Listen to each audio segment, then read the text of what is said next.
Hi everyone, welcome back to Storytime with Besties, as Mrs. Rajusi says, home edition. I'm changing my location for my story because I'm trying to find a good spot. I'm down in the basement in the playroom, and here's Mr. Slato's big jet flag. So today we're going to read Sheepdog and Sheep Sheep by Eric Barkley. I think you're going to like this little story. It reminds me of springtime and animals, so I thought it'd be fun to read it. Plus, my buddy James gave this to me, so here's a shout out to James. There's his name. Thank you, James.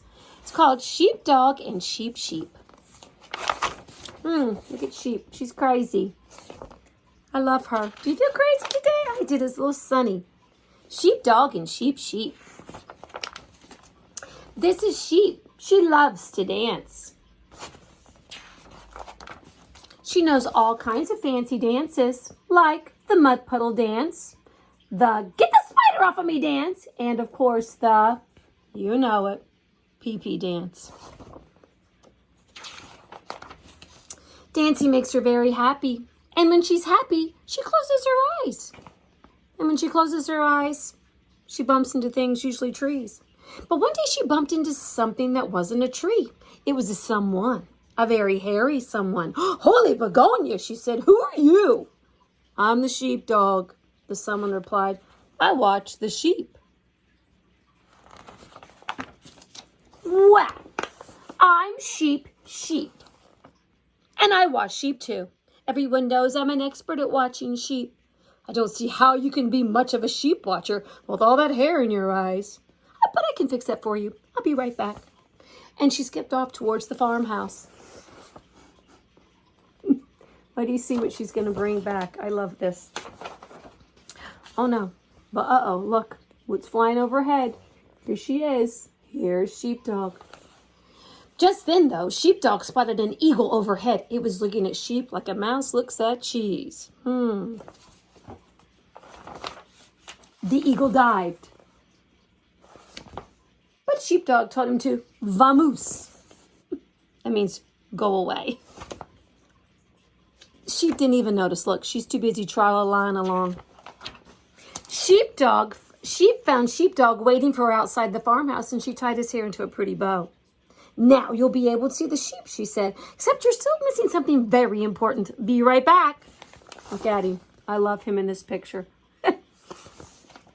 Sheepdog looked around, and it was true. He could see a little better with his hair pulled up. There was the shed and the apple tree and the coyote right there.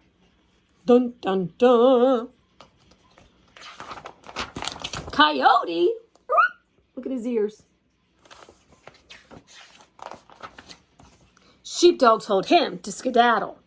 Sheep returned with some binoculars. Here you go, she said. Now you'll be able to keep out a sharp eye for those eagles and coyotes. Now, I don't suppose you have a map under all that hair, do you? Sheepdog shook his head no. Well, you're going to need a map so you won't get lost, so I'll be right back.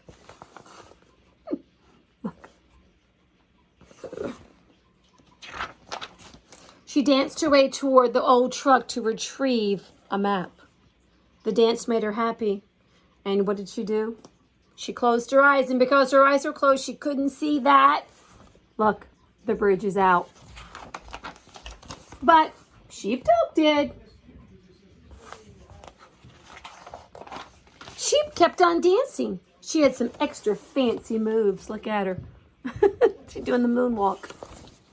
Like most of Sheep's dances, this one ended with a bump on her head, but she'd meant to do that. Really. Do you think she really had? I don't.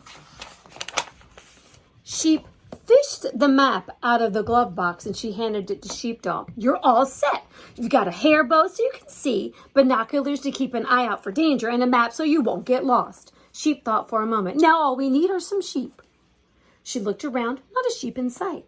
She borrowed Sheepdog's binoculars. Still no sheep. She unfolded the map. Yep, they were definitely in sheep country. Where are the sheep? She said. Look, she is looking for the sheep. Did you lose them?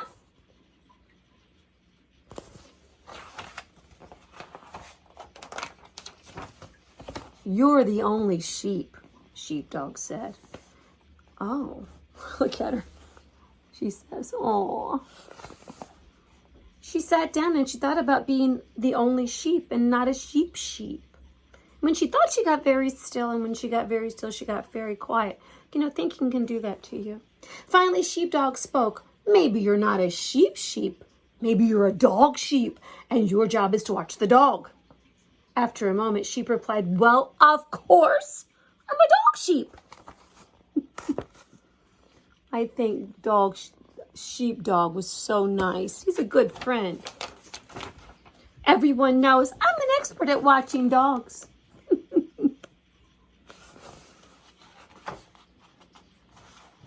And that is the end. I hope you enjoy this story. I miss you very much. Until next time, bye-bye.